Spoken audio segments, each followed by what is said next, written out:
make to the performance of your bike? Well, we're going to find out in cheap bike versus super bike. Ding ding!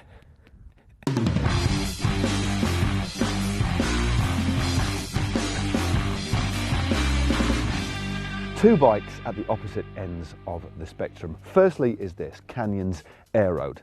Lightweight, carbon fibre moulded into aerodynamic shapes, but not at the expense of comfort. And on board we have Shimano's latest and greatest R9170 group set, and that means electronic shifting and hydraulic brakes. And also we have Shimano C40 wheels, so low weight and aero too. Yeah, and then we've got this, a Rally, which we bought on eBay for £90. To be fair to it, it is actually an awful lot of bike for the money, but how much of a handicap is it going to be? You know what, mate, I actually think it's all white. Apart from the bar tape, that's not white, but the rest of it's all right. Yeah, he's pretty much spot on there, Si. Right, round number one. It's a simple one, this one. Climbing, men and machines against this, which is actually a particularly uncomfortable climb, just shy of 2 kilometres long, an average gradient of 11%, which I always think is weird because most of it feels like it's above 20%. It's a tough one. I'll just grab that one for now. No, this is mine after all, Si, so I'm going to have first dibs on this for the first descent, if that's okay. Sorry, mate. Yeah, that's all right. No, fair enough, because you'll be tired then when you're riding this one, and that one will feel better. Okay, no, that's fine, mate. If you want to do it that way around, it's your call. Oh, and have we mentioned we're going flat out? Now, the major difference between these two bikes when climbing is their weight. The Superbike is a lean and mean 7.3 kilograms with a Wahoo element attached. Remarkable when you take into consideration that it's an aero bike with disc brakes. And a cheap bike is a rather weighty 11.95 kilograms, a difference of over 50%. All right. Right, so you go first. I'm going to give you a minute. Okay. But I'm not overly hopeful of catching you. You know what to do? Yeah. Right. Wish me luck. Off we go. Look at that. Poetry in motion.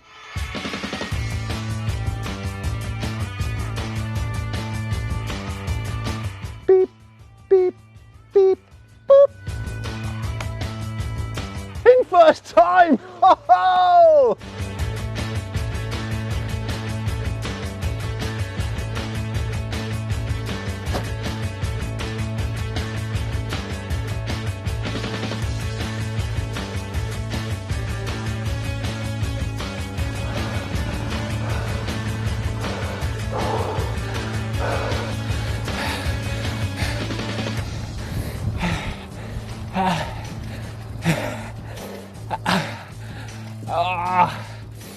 I hate that climb.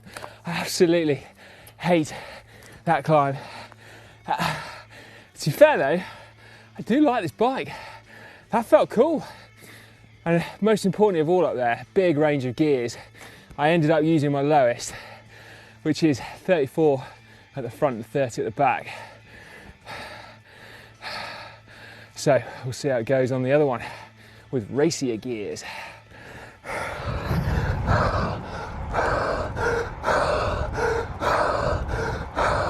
He loves it, doesn't he?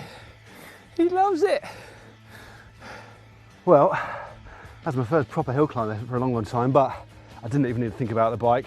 It worked a dream. It was just me that's a little bit lacking, but I certainly emptied the tank. Went a bit steady early on, and then when that steep bit pitched up, I just had to give it everything just to get up. Yeah, you can tell how hard I went, mate, because I've got a patch of snot on my leg warmer that I can't get off. Got a little bit on my sleeve as well. Yeah.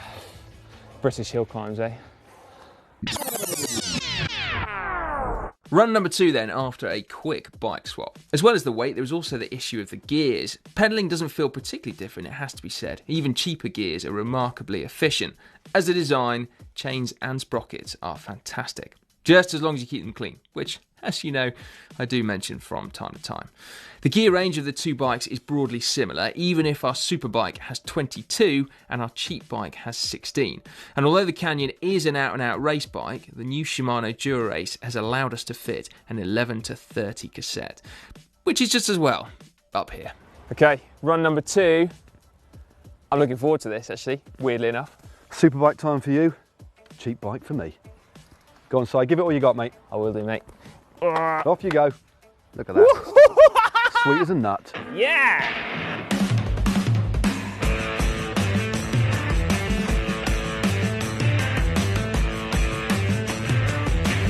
Oh my goodness me, that feels good.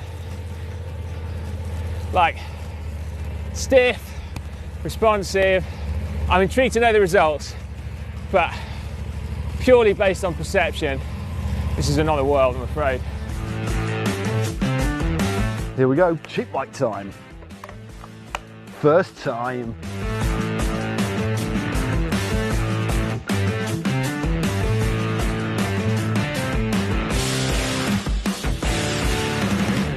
Oh, here we go. Run number 2. And the bike doesn't feel too much different. Feel the weight a bit, position's a bit different, but even the cheaper gears are remarkably efficient. And that is design, the chain and the cogs, well, it's just great, especially if you keep them clean, which not all of us presenters do.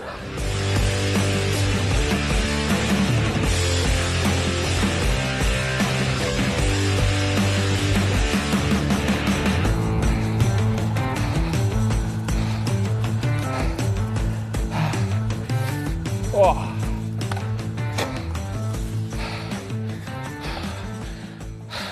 I hate to say it, but that was like night and day. That was very different. Although less so on the steep bit actually. The biggest difference was when getting out of the seat and accelerating, and I managed to stick it in the big ring over the top.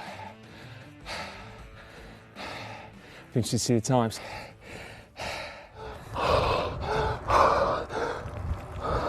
Well, to paraphrase 3-time Tour de France champion Greg LeMond, it doesn't hurt any less, you just go faster. The question is, how much faster? And the answer is actually quite a lot, wasn't it? Nearly a minute for both Matt and myself, which corresponds to just about 10% time difference. Yeah, what about the feeling? Because that's pretty important too. Well, for me, obviously, this bike, the Canyon, the Superbike, did feel far stiffer, far more responsive, and I must admit I spent a lot more time out of the saddle. I felt the power was transmitted far better. This bike, I felt a lot more comfortable sitting down and applying the power in a slightly different way. It just felt generally a little bit more sluggish. Round number 2, with the climbing out of the way for today, we've got a simple but very important test: braking. These Shimano hydraulic brakes are the absolute bomb when it comes to performance. They've got all the power you need, but with added modulation, meaning you can use that power to stop far quicker rather than skidding down the road. And the tyres, well, they're gold standard as well. Continental Competition 25mm tubulars. It's a pretty simple test, riding at 40 kilometers an hour downhill and then trying to stop as quickly as possible.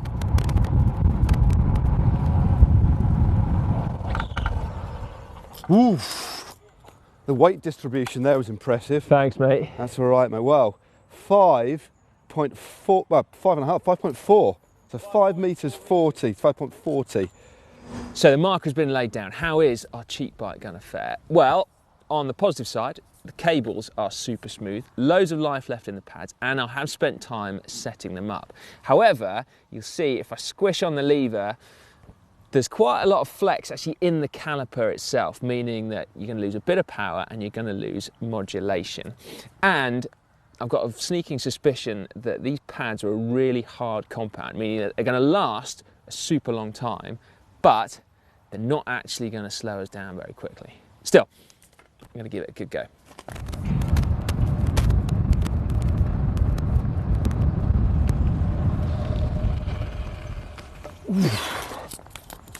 Just keep that bike steady, please, Si. Sorry, Matt. Thanks, sorry, mate. 10, bang on, 10.5. 10.5. 10.5 metres. So we had 5.4 and 10.5. Oh. Yeah. So roughly double the stopping distance.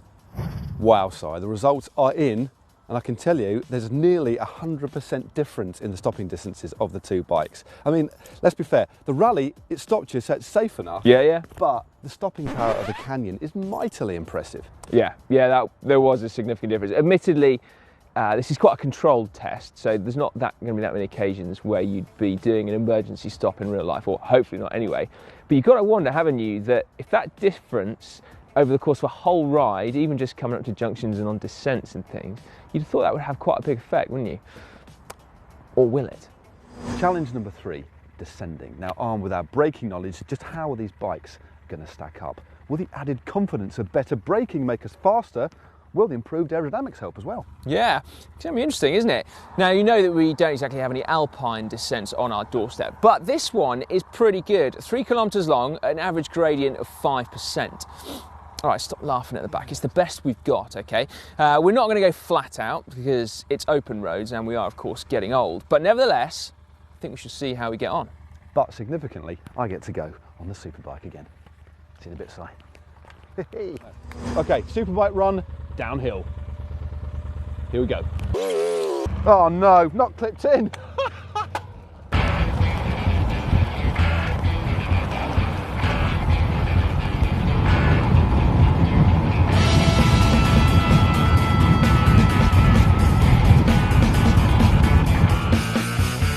Okay, here we go. A descent I know well on a bike I'm not very familiar with. Poor brakes, but let's give it a nudge.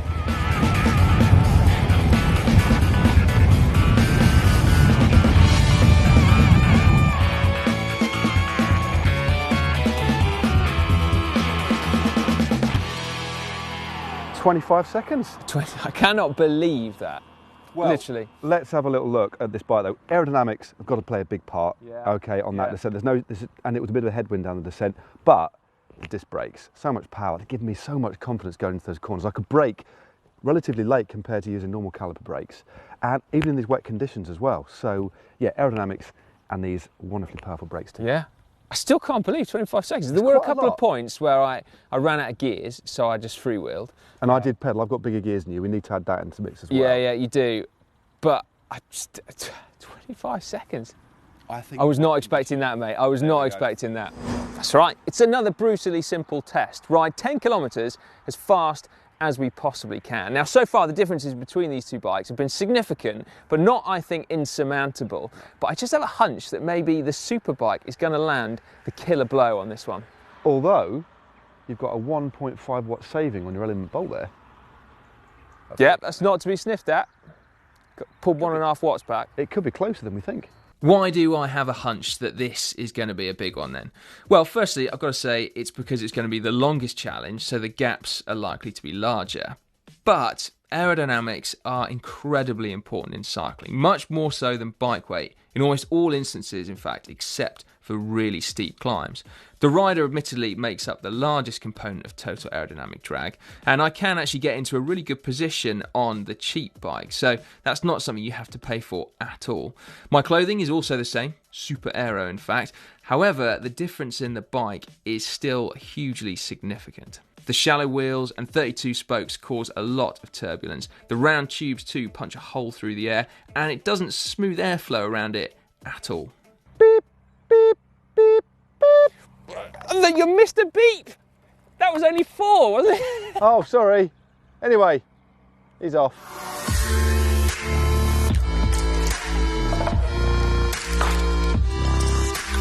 Okay, here we go.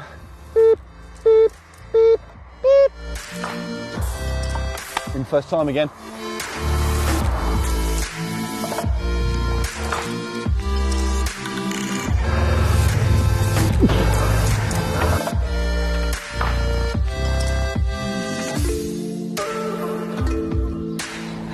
I tell you what, hey man, whew, you look like you went deep.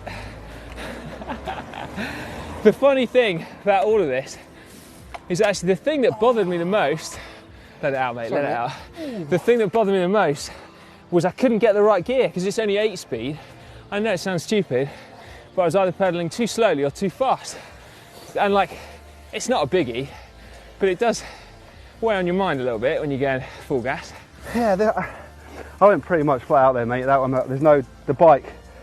I didn't really have to think about the bike. The gear ratios were fine, bottom of the block. Just felt good, and it felt, I'm not particularly quick these days, but this bike is pretty quick, and it felt like it was doing the job. So. Come on, mate, can I have a go, please? I'm desperate. All right. If the cheap bike's shallow wheels and numerous spokes cause a stack of drag, what's the secret of the Shimano C40s? Well, there are fewer spokes, just 16 and 21 front and back, but the main reduction in drag stems from the rims.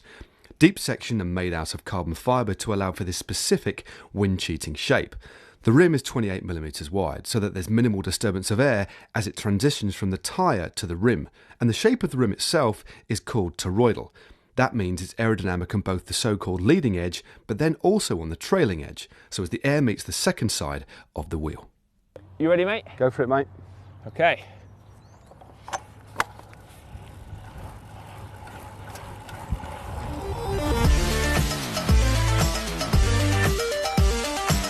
Boop, boop, boop, boop. He's in again, first time.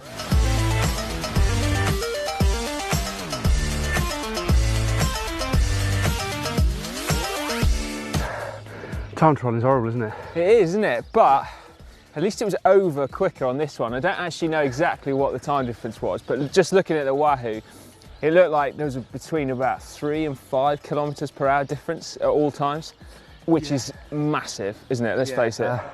Yeah, I didn't have a problem with the gears. I just tended to just hoop a big one around that dodgy corner. That was. It just took me a while to get this one going from the turn, and from out of those bends we had to slow down. That's a little bit sluggish, but once you got dialed into position, it was as quick as it could go, but clearly not as beautifully sculpted and shaped as the Canyon. But I thought you were going to talk about my legs then. Oh no, they are pretty beautifully sculpted. Yeah, thanks. But no, a pretty good workhorse this. It is, yeah. I mean, I don't know about you, but I think my average is about 40 kilometers per hour. That's still pretty respectable, a 90-pound bike. Yep. That's turned into quite a tough day, isn't it? Certainly has. Right, results then. Unsurprisingly, perhaps, we've just seen a clean sweep of victories for our superbike. It climbed faster, it braked faster, it descended faster, and it time trialled faster. Which, though, do you think was the biggest area of improvement in percentage terms? It was actually the braking. So in just a handful of seconds and in just a few short meters, the Shimano hydraulic disc brakes outperformed the regular caliper brakes by a rather whopping 100%. That's not just a significant increase in percentage, but from a performance perspective, that could actually save your life, or at least get you out of a very difficult situation out on the road. Now, do you need to spend loads of money though to get great braking performance? I don't think you do. In fact, I strongly suspect that a bike with Shimano Sora calipers on would close the gap to those Dura-Ace hydraulic discs quite significantly. So actually, if you do have cheaper calipers, then spending a little bit to replace them could well be a really, really intelligent upgrade. Absolutely. So, Si, what is next? Aerodynamics. Well, both descending and time trialling, the performances were pretty illuminating, but for me, the descending did catch me a little bit by surprise. Yeah, there was a 15% difference on average between the superbike and the cheap bike. Now, on the descent, of course, as we've just seen, the brakes will have been responsible for a chunk of that time, but undoubtedly aerodynamics have an effect, and certainly in the time trial they did. The bad news, I'm afraid, though, is that aero wheels and aero frames don't come cheap. So in this instance, the cheap bike was at a really distinct disadvantage. Although in its defence, if it's speed that you're craving on that bike, don't do TTs. No, exactly. If you want to race, then race bunch events instead, like a road race. Because if you've got some shrewd tactics and some strong legs, then the disadvantage of riding an unaerodynamic bike will be lessened really significantly when you're riding in a peloton. So work on your body position, maybe even tailor your cycling kit if need be, and you will be able to fly. So what about the climbing then? So on that short, rather brutally steep climb that we did our tests on, the difference between the two bikes was around 10%. So it just shows that over 4.5 kilograms makes a massive difference. Yeah, it does. And it's also worth saying, isn't it, that those two bikes felt like completely different animals, like chalk and cheese. And so you can really see why people get obsessed about bike weight. If you like steep climbs, it does make a difference. You know what, mate? If I'm being completely honest, I genuinely was hoping that the difference between these two bikes wasn't going to be quite so significant. But the fact is, the superbike is in a different league. It's just faster, period. True. So what should we look at next then? Well, how much do you think it's going to cost to start to really narrow that gap? €500? $1,000? £2,000? Yeah. Before we do get onto that though, I think there is one last important point that we should address, and that is that our cheap bike is still a great little bike, isn't it? It ticks two fundamental points. Firstly, it's safe to ride, and secondly, being a road bike, it's just great fun. Yeah, it was a lot of fun to ride, so you shouldn't get disheartened about this at all. If you do have a cheaper entry-level bike, it shouldn't always be about the bike. Yeah, that's absolutely right. We are all part of the same tribe no matter what we ride. So, on that note, do make sure you subscribe to GCN. We're all part of the same tribe. To do so, just click on the globe. It's completely free. Now, for another sort of sciencey video about how important weight is, how about clicking just down here where me and Dan did that very test in Andorra? Yeah, wearing your fat rucksacks. It was fat rucksacks. Yeah, or to see a little bit more about Matt's superbike, and in particular, his Shimano Dura-Ace 9170 group set, click just down there. And don't forget to like and share.